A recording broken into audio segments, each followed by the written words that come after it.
everyone. Today I'm going to talk about a very sensitive topic, that is women and stuck weight. Now you must be seeing your friends, your male friends, your boyfriends, your husband or your brother putting in little effort, okay, just a little shift in their diet program and some exercise, and they must be losing good weight and not getting stuck at all. Wherein you must be putting double the effort and not losing as much and getting stuck at one point. Yes, it is very frustrating. So let's figure out the reasons why women get a stuck weight, and if you get a stuck weight, you will be able to relate to this video. So first reason, what I have usually seen in most of my patients is hormonal disturbances. Yes, when I talk about hormonal disturbances, that could be menopause, that could be thyroid, that could be PCOS, that could be endometriosis, that could be fibroid. Any of these reasons cause a stuck weight and rather a weight gain. Now yes, lifestyle changes are required to correct the hormonal disturbances. Also, with all the hormonal disturbances happening, our cortisol level, which is a stress hormone, also gets haywire. So what can we do to at least correct this hormonal disturbance? One, yes, we have to make a lifestyle change. If you have a thyroid or if you have a fibroid or you're going through menopause, some lifestyle changes do help. But along with that, your emotional and mental well-being, that's very, very important. We women are very emotional, you'll all agree to me. So what you need to do is de-stress.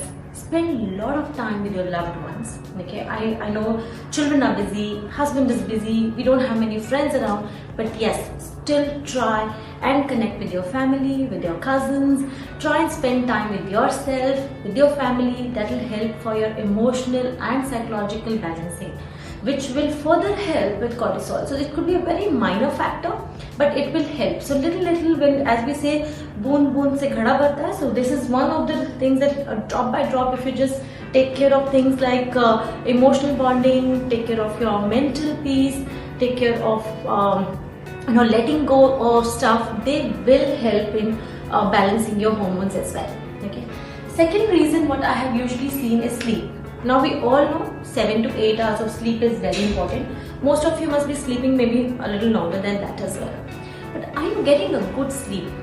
Is your sleep sound? Is my second question. So if your sleep is not sound, you have to correct that. Now why is your sleep not sound? Are you starving and not eating a good amount of dinner before you sleep? Or do you have blue light radiations like all the gadgets, phone, iPad, are there in your room which is disturbing your melatonin? So if those are the reasons, you have to correct that as well. And thirdly, sleep cycle. Now when we talk about sleep cycle, try to sleep at the same time and wake up at the same time. That will give you a better sleep. You'll have a sound sleep. Because you're having a sound sleep, you'll be fresh in the morning, you'll be active in the morning. And again, with all that factors, because your sleep is well and you're active and you're fresh, if you have hormonal disturbances, that will help to correct that as well. Okay, so they are also somewhat interrelated. Third is emotional eating. Yeah, emotional eating, when we talk about stress, work stress, relationship stress, so much of stress to all of us leads us to a sugary and a fatty food craving. So if you are having any kind of an emotional stress, so before going and heading and picking up that cookie or a scoop of big ice cream or a big bar of chocolate, try to do a deep breathing exercise.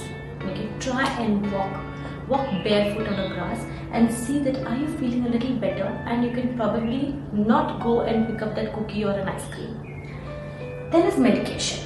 So check if you're on any medication. It could be as simple as multivitamin, it could be a supplement, it could be your BP or your cholesterol medication, it could be any medication which probably is leading to fluid retention. Now each person behaves differently to each sort of the medication. So observe that change. If that is happening in 2 or 3 weeks after your medication, you feel your weight has got stuck, meet your doctor, tell him, speak to him about it, and make him understand that this is happening even though you're putting an effort.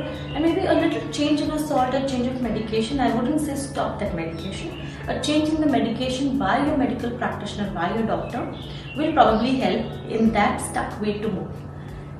And lastly is wrong food choices. Now when I say wrong food choices, I do not mean soft drinks. I do not mean cookies, I do not mean ice creams or kachoris or puris. I mean to say that we're all trying to eat healthy, but we are going and probably picking up a wrong healthy food. Okay, so if you're picking up a yogurt instead of an ice cream, but if that yogurt is calorie laden with sugar, it's a wrong food choice. In your mind, probably you've chosen a healthy food, but it's not a healthy food. So instead of a ketchup, if you have picked up a salad dressing, okay, thinking that this is very healthy, and you picked up a ready-made salad dressing, it would have a good amount of sugar into it. Then again, the zero cal, low cal, zero fat, no fat, all these foods have a lot of preservatives. They have genetically modified products into them, which is going to cause an imbalance in your sodium potassium level, cause a gut inflammation. They'll affect your good bacteria in your gut. So all these combined factors will further lead to stuck weight.